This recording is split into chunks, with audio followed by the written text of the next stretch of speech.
Magandang araw po sa inyo, Kaklat, at sa inyong mga tagapakinig. Ako nga pala si Otep. Hindi ko tunay na pangalan. Minabuti kong itago ang aking pagkakakilanlan at ang karanasan na ibabahagi ko po sa inyo. Ay labis ko po itong pinagkakatago-tago patungkol sa pamana ng aking lolo Ising. Umpisa na natin ang kwento. Kung titingnan mo ang aking lolo, ay natural lamang na tao ito. Hindi mo siya makikitaan ng kung ano mang kahina-hinalang kilos. Magaling itong makisama sa barangay namin at halos ng kapitbahay namin ay napapakitunguan niya na maayos. Sa mga panahong ito, ay nasa edad 25 anyos na ako. May asawa, 2 anak. Isang araw, habang ako'y nagkakape sa may balkonahe ng bahay namin, lumapit ang aking lolo. Sa paglapit niya, ay tila ba may gusto itong sabihin. At tinanong ko ito, "Lo, bakit parang balisa kayo? May problema po ba kayo?" Tanong ko sa aking lolo. "Apo, matagal ko nang pinag-iisipan ito. At nais kong ikaw ang mga laga nito." Wika ng aking lolo. Ano po ba yan, Lo? Bakit parang naghahabili na ata kayo? Pagkalakas-lakas niyo pa. Pabiro kong tanong sa aking lolo. "Apo, ikaw ang napipisil ko. At nakikita kong maaalagaan mo ito ng mabuti. Basta, ipangako mo sa akin na wala kang pagsasabihan nito at papakitaan nito. Matanda na ako, Apo, at hindi ko na kayang panghawakan pa ang mutyang ito." Pagkatapos magwika ng aking lolo ay may binunot siya sa kanyang bulsa. Nakabalot ito sa puting panyo.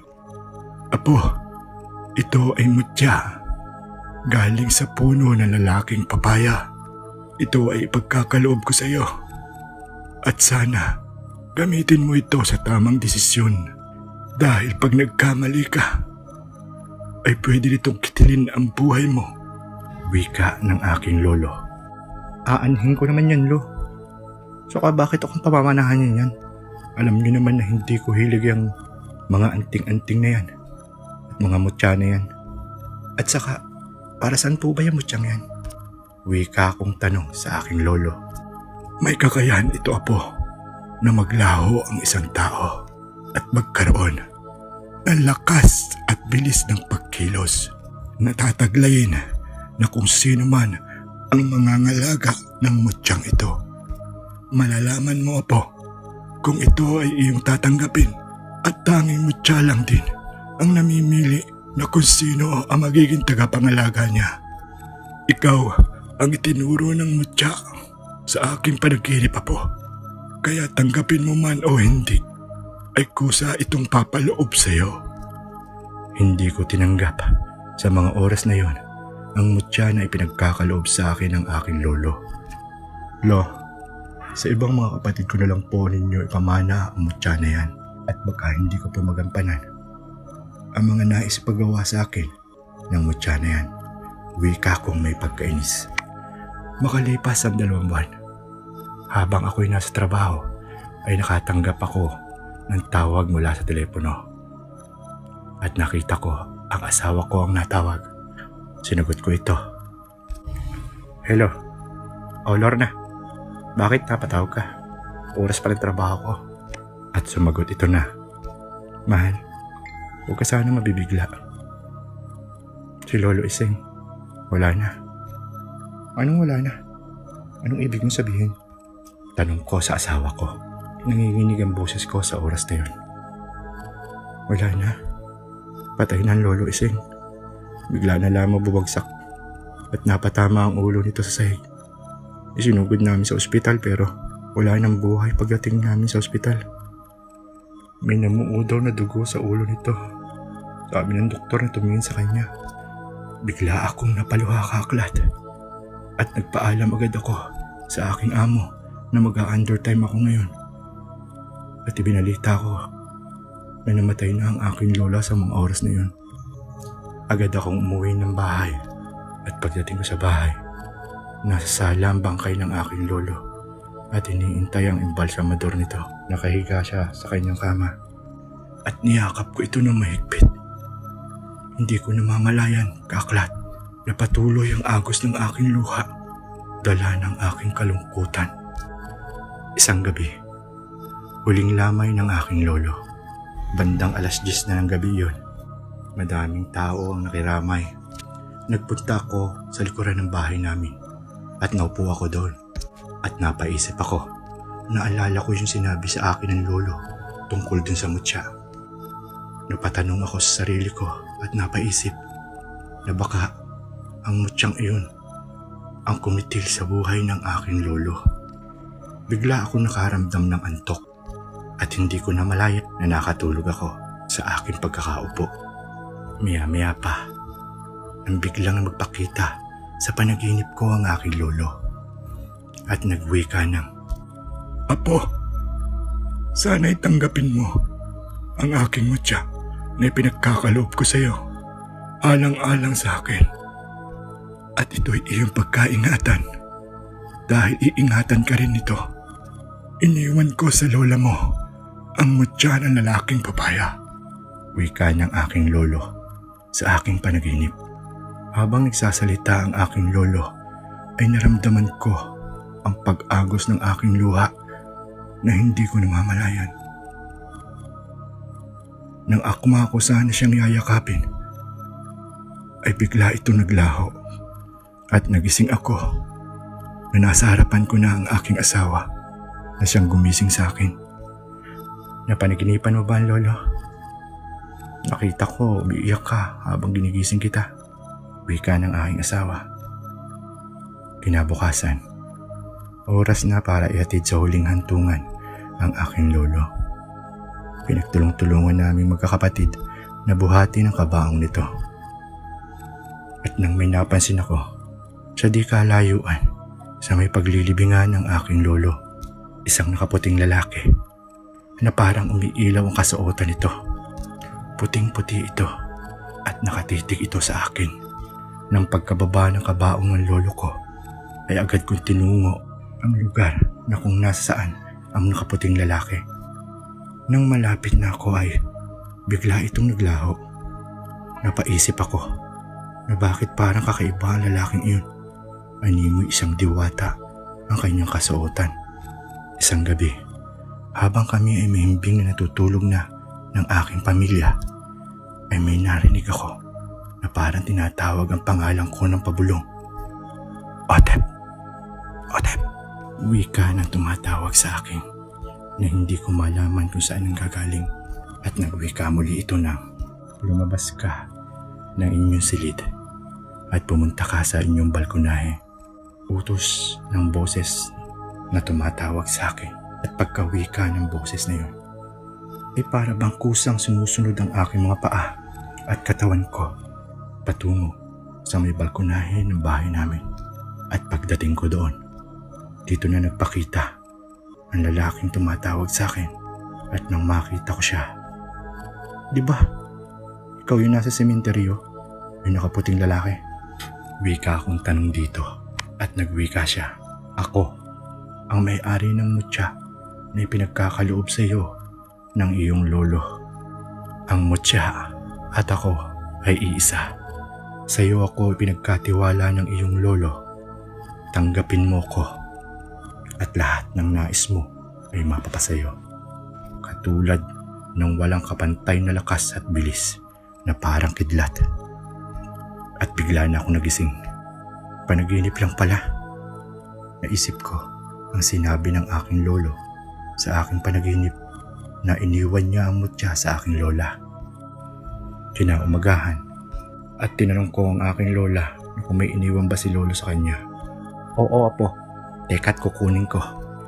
"Siguro naman ay alam mo na kung ano ang iniwan sa iyo ng lolo mo." At kinuha na ng lola ang panyong puti na naglalaman ng mutya.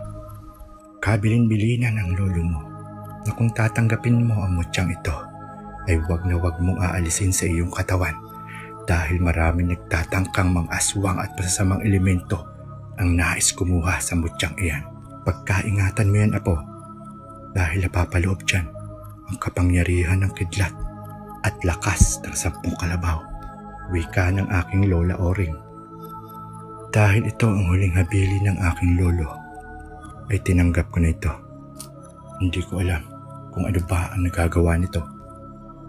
Isang gabi, papawi ako galing sa trabaho.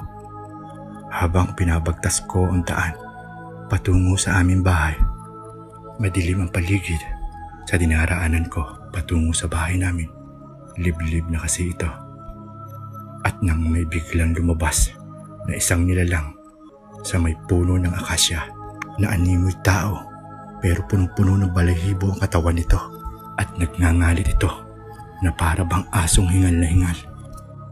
At nagwika ito ng, "Ibigay mo sa akin ang mutyang nasa sayo dahil yan ay pagmamayari ng aming angkan ng mga aswang na kinuha ng lapastangan mong lolo." Nung una ay natakot ako at kinilabutan dahil sa boses ito na animoy kakainin ako nito. Pero nag-iba ang pakiramdam ko. Naalala ko na nasa bulsa ko nga pala ang mutya na hinahanap ng aswang na ito. Maya-maya pa ay sinunggaban ako nito ng napakabilis at nagulat ako nang biglang kumilos ng kusa ang aking katawan na animoy simbilis ng kidlat. Nakaiwas ako sa tangkang pagkalmot sa akin ng aswang na yon. Maya-maya pa nagkusang umangat ang kanang kamay ko at nagkusang sumuntok ito at tinamaan ang mukha ng aswang. Sa lakas ng pagkakatama ng suntok ko sa mukha ng aswang ay natanggal ang ulo nito at ang katawan nito ay bumagsak sa lupa. Namangha ako sa aking nagawa.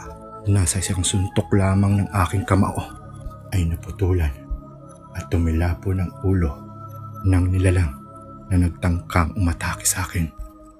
At nang bigla muling nagpakita ang nakaputing lalaki at nagwika ito ng, "Ngayon, alam mo na ang kakayahan ng mutyang hawak mo. Sana, kaibigan, wag na wag mo itong aalisin sa katawan mo. Hindi lamang ito ang kahaharapin mo habang ako'y nasa sayo. Huwag kang mag-alala at lahat ng iyong hilingin sa akin ay mabilis mo itong makukuha. Basta pagkakatandaan mo lang, kaibigan, sa bawat gagawin mo o maling desisyon ay may kapalit itong hindi mo magugustuhan." Wika ng lalaki na nasa harapan ko. Inuulit ko sa iyo, kaibigan, ang mutya at ako ay iisa. Makalipas ang ilang linggo, nagpunta sa bahay ang kaibigan ko si Olan na may daladalang manok na panabong. Siya nga pala, kaklat, isa ito sa mga bisyo ko, ang pagsasabong. At madalas, nung nabubuhay pa ang lolo, ito ang lagi kinagagalit niya sa akin. Madalas lagi akong umuuwing talo. Bihira lamang na umuwi akong panalo. At isa din ito sa lagi namin pinag-aawayan ng aking asawa. Si Lolo ang taga-awat namin kapag kami nag-aaway na mag-asawa. Balik tayo sa kwento. Inaya ako ng kaibigan ko si Olan na magtungo sa sabungan. Tamang-tama at kakasweldo ko lamang kahapon. May maipupusta pa ako. Naalala ko ang sinabi ng kaibigan kong mutya na lahat ng hilingin ko ay makukuha ko ng mabilis. Naisip ko na bakit hindi ko subukan. Ilalahat ko ang aking sweldo. Tamang-tama at hindi pa nakakauwi ang aking asawa mula sa palengke. Baka kunin nito ang pera na sinahod ko. At nagtungo na kami ng kaibigan kong si Olan sa sabungan. Dala ang kanyang talisayong manok na sa kilatis ko ay maganda ang kondisyon nito. At nang makarating na kami sa sabungan ay agad na inahanap ni Olan ng makakalaban ng kanyang manok at nakakuha kagad ito ng makakalaban. Isang bulik na manok ang makakalaban ng aming manok.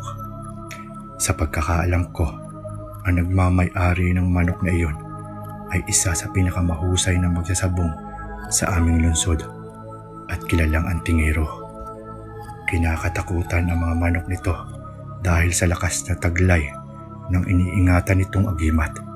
na kung tawagin ay mutya ng itim na manok.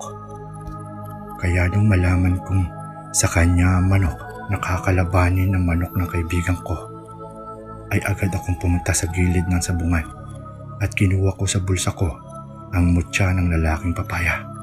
At hiniling ko dito na sana ay manalo ang manok namin ng kaibigan ko si Olan. Ipinusta ko lahat ang dala kong pera. Nasa isang kinsenas kong sinahod, naghahalaga ito ng 15,000. At nang mag-umpisa na ang laban ay nakita ko ang aking mutya nakatabi ng kaibigan ko at tumingin ito sa akin ng nakangiti.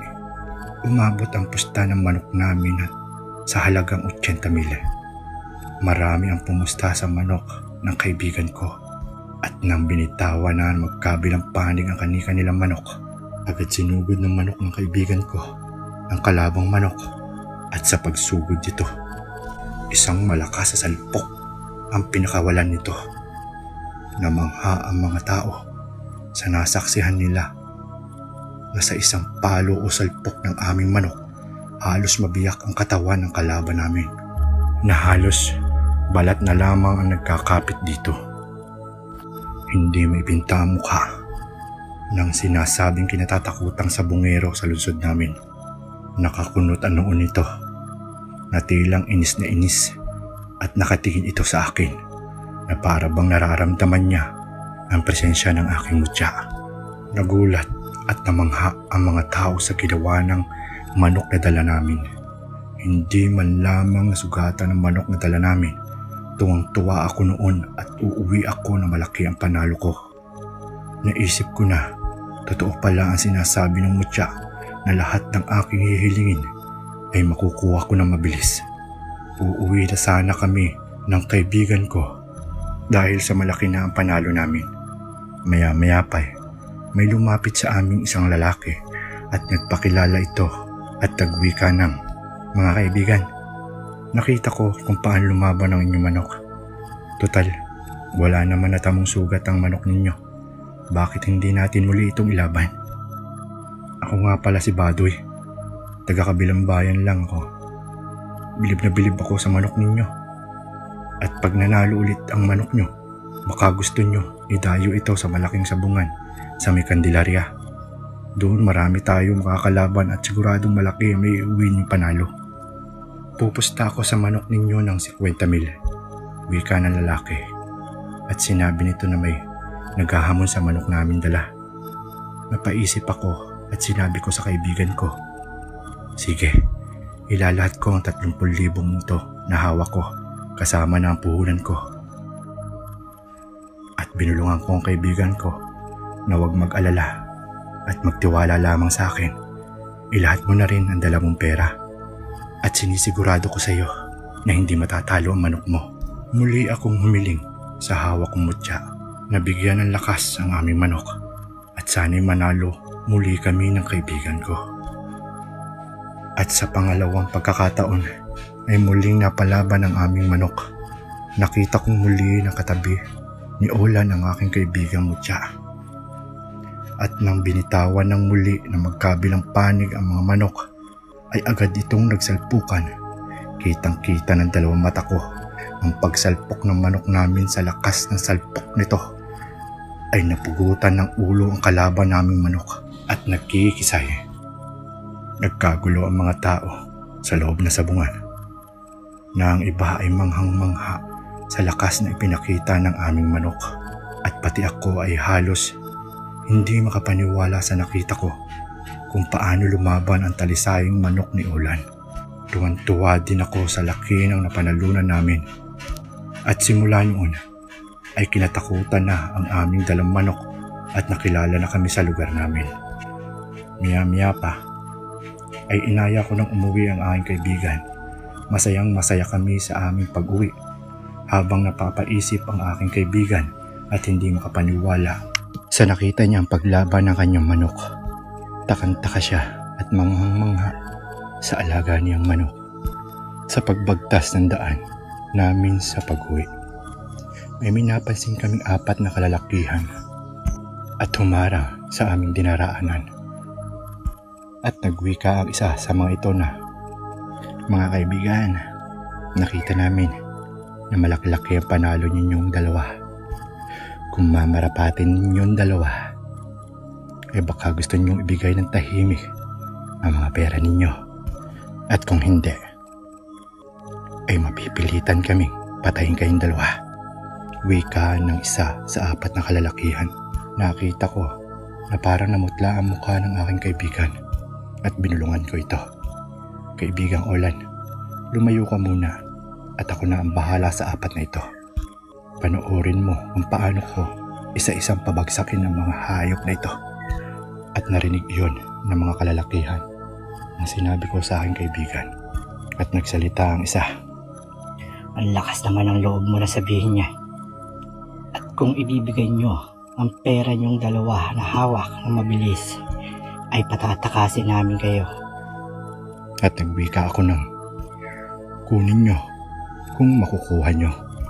Walang ano-ano eh. Kumilos ako ng mabilis. At nagulat ang mga ito nang nakita nilang biglang tumilapo ng isa sa kanilang kasamahan. Sa lakas ng aking pagsuntok, nakita kong nawasak ang mukha nito. At ang isa ay naglabas ng patalim. At akmang sasaksakin ako. At agad akong kumilos ng mabilis. Dinakot ko ito sa leeg. At inangat ko ito hanggang sa mawalan ito ng hininga. Lulan ng pagkakasakal ko. Nanlaki ang mata ng dalawang natitira at nagwika ang dalawa ng halimaw ka. At nang akmang tatakas na ang dalawa, kumaripas ng takbo ang mga ito, pero hindi ko ito pinalampas at hinabol ko ito. Nanlaki ang mata ng isa nang makita niyang nasa harapan na niya ako. Iwinasiwas ko ang aking kamao at sinuntok ko ito ng pagkalakas-lakas. At nang tumama ang aking suntok sa kanyang muka, nakita kong nawasak ang mukha nito at nawala na din ito ng buhay. Nagugulat ako sa mga nagagawa kong pag-atake sa kalaban. At nang makita ko na malayo na ang isang bandido, ay tinakbo ko ito ng napakabilis na animoy kidlat. At nang inabutan ko ito, tinakma ako ito sa likod ng kanyang batok at sinubsob ko ang mukha nito sa lupa. At nagwika ako ng, malas ninyo. Ako ang nakaharap nyo. Hindi ko hahayaan na mabuhay ang mga katulad ninyo, lalo na sa barangay na ito. At sinuntok ko ito sa likod ng kanyang ulo. Halos lumuwa ang utak nito sa sobrang lakas ng aking pagkakasuntok. At napatay ko ang apat na lalaki na nagtangkang kunin ang aming pera. At nang matapos ako at napatay ko ang apat na bandido, kaagad kong nilapitan ang aking kaibigan. Napansin kong ito'y tulala na parang wala sa sarili. Inalis pala ng mutya ko ang ulirat ng aking kaibigan para hindi niya masaksihan na kung papaano ko yun napaslang. Gayong alam nito na hindi naman ako pala away na tao. Olan, huy, gumising ka. At nang magkamalay na si Olan, ay wala na itong matandaan. Nagwika ito ng, pare, bakit parang nakatulog ako? Sa pagkakatanda ko, may humarang sa atin at nagtangkang kunin ang ating napanalunan. Wika ng aking kaibigan si Olan. Sinabi ko na lamang sa kanya na may dumating na pulis na rumoronda at napigilan ang masasamang balak ng mga bandido. At nakita na lamang kita, nakahiga dyan, na wala ka sa wisyo. Wika ko sa kaibigan ko at hindi ko sinabi ang totoong nangyari. At inaya ko na itong umuwi. Hanggang ngayon ay namamangha pa rin ako sa taglay na lakas ko at bilis na dulot ng mutya na pinamana sa akin ng lolo ko. At nang makauwi na ako, ay binalita ko agad sa aking asawa na nanalo ako sa sabong at ibinigay ko ang napanalunan kong pera. Tuwang-tuwa ang aking asawa sa laki ng aking napanalunan. Kinabukasan, nakita ng mga pulis ang apat na bandido na magkakapatok at wasak ang mga mukha nito. At hindi na makilala dahil sa pagkawasak dulot na suntok ng mga nanggaling sa aking kamao. Nagtataka ang mga pulis sa nakita nila na tila isang palaisipan kung sino ang may kagagawan sa mga lalaking iyon.